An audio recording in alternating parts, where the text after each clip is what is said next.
Girls of Reddit, what is the best way a guy you don't know can start a conversation without being creepy or annoying? Guy here that learned a hard lesson. It's not about how to approach girls. Learn how to approach people. The easiest way is to compliment every time something catches your eye. To everybody, not something they were born with or generic. Things like I love the pattern on that shirt, or hey, that necklace is super cool. I've even complimented Macup. The next step is to read their response. Did they ignore you, or just give a simple thanks and move on? Move on. They took the compliment, but aren't interested in conversation. Did they get mad?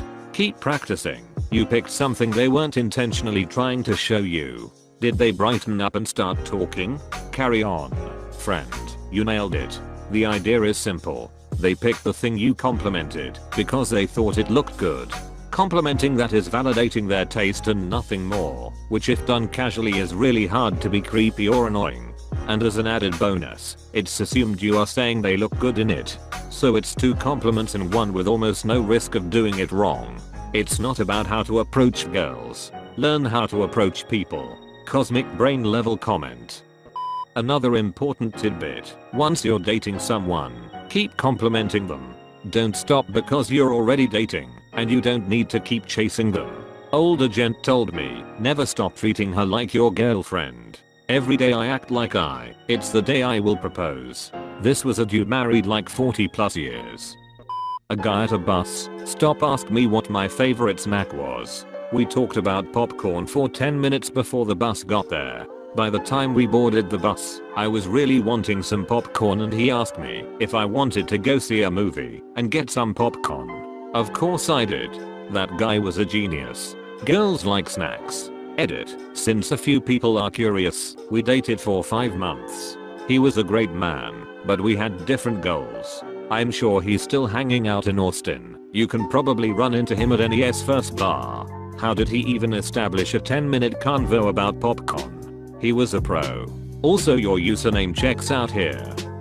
Don't automatically hit on me or just assert yourself. Bring in common interests or ask me a simple question like oh, is that a Manchester Orchestra shirt? Or something like that. I'm super friendly and will talk to most people as long as I don't feel threatened or uncomfortable. If I have my headphones in or I'm reading a book, please don't start a length conversation with me. Is that a Manchester Orchestra shirt? Read the room, dude.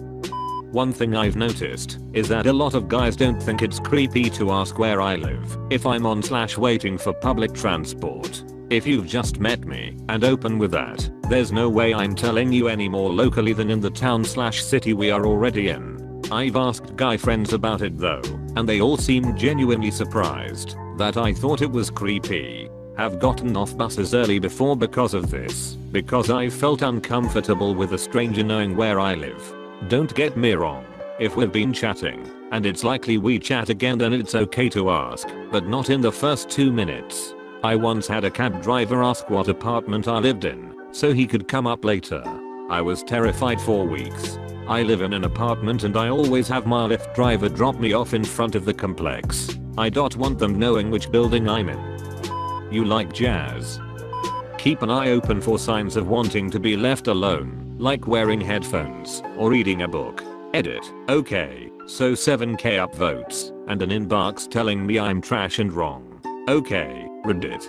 As a guy it's the total opposite for me. I'm usually reading on my phone when I'm out by myself, so I feel less awkward / lonely. Occasionally a stranger will start conversation and I'll immediately drop my phone because I'd much rather have someone to talk to. I'm a girl, but I'm like this too. Maybe it's like, it's okay to approach or speak to someone on their phone / reading a book, but if they don't put it down pretty quickly, you should leave them alone. Lol, that's what I always went by, but then I was speaking to one of my friends the other day and she said, whilst she does really enjoy reading and is obs into the book, half the reason she reads in public is in the hope a cute boy will sidle up to her and ask about the book etc. Lol. That's the thing about social awareness, is being able to read people's reactions. If you ask someone about the book they are reading and they don't look up and give you short answers that indicate they don't feel like having a conversation, you just move on and go about your day. If they are actively responding with detailed answers, that's a better indication they are interested in discussing it. A lot of people forget that just because they want to have a conversation with someone does not mean that person needs to talk to them regardless of what their intentions are. And that every woman is her own human being, and approaching half the population in the same way is a losing strategy. Go ahead and ask her what she's reading, but if she says a book, then you don't ask more about it. Hey, did you know that Pac-Man's original name was Puck-Man? It's based on Paku Paku, the Japanese term for chewing. But when the game went to America, they got worried people would change the "P" to an "F". So that's Pac-Man now. Finally a real answer. Learned this one from Uncle Aaron. First, you lay your hand on her shoulder. Then you give her the look. Finally, you top it off with the hey. One very important thing to keep in mind. Approaching with no perception of any common interests will make it difficult to have a genuine conversation that doesn't feel forced. For example, don't just approach someone random because you think they are pretty, only to have this be your only point of attraction. Many girls will write off guys who do this because their intentions are clearly superficial from the get-go. Sure, he was interested in starting a conversation, but his initial attention wasn't drawn by anything substantial. Instead, try to observe a possible common interest to start your conversation with. This could be anything from a band t-shirt from a band you like, to something you overheard her say earlier that shows you have something in common you can talk about. If you want to increase your chances of success with this, try meeting people at places where common interests congregate. For example, people who go to art exhibitions generally have an eye for art. People who go to comic conventions are generally nerdy. People who go to video game tournaments are generally gamers. People who go to sporting events are generally sport fans.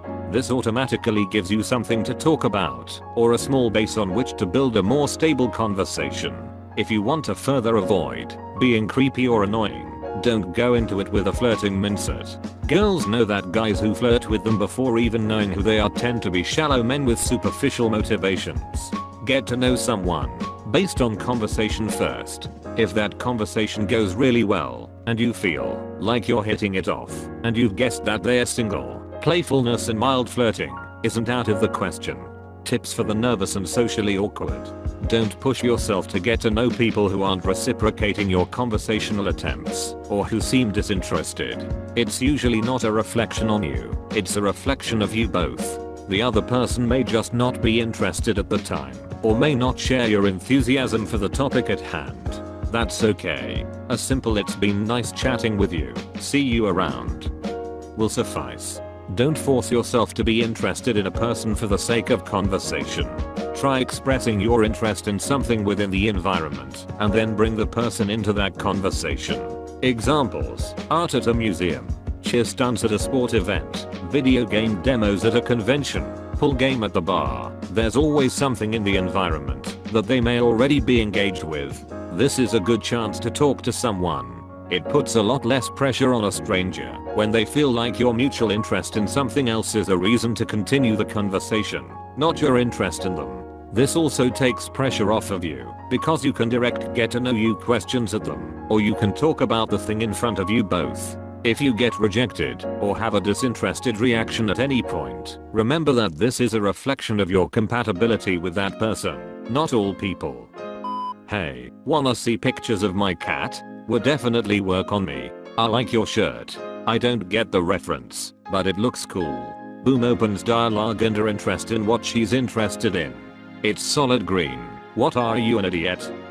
Give a genuine compliment on something small you've noticed, an accessory, personality trait, or her laugh, or try to notice something she's noticing or looking at and comment on it. Also, it helps if those compliments are aimed at something we have agency over. Your makeup is gorgeous, or your glasses are cute, or laughing at a joke she makes suggests you like things that we are controlling for ourselves. You look hot, or even wow, you're really pretty may be meant sincerely as completely innocent compliments, but they can come off in a way that suggests you're only admiring us for things like our bodies or our facial features. Make us feel like you like our styles or our senses of humor or skills or hobbies. What I'm hearing here is you can only chat to women if they're wearing a band t-shirt and with no distractions whatsoever. Not an easy thing to find in your late 20s.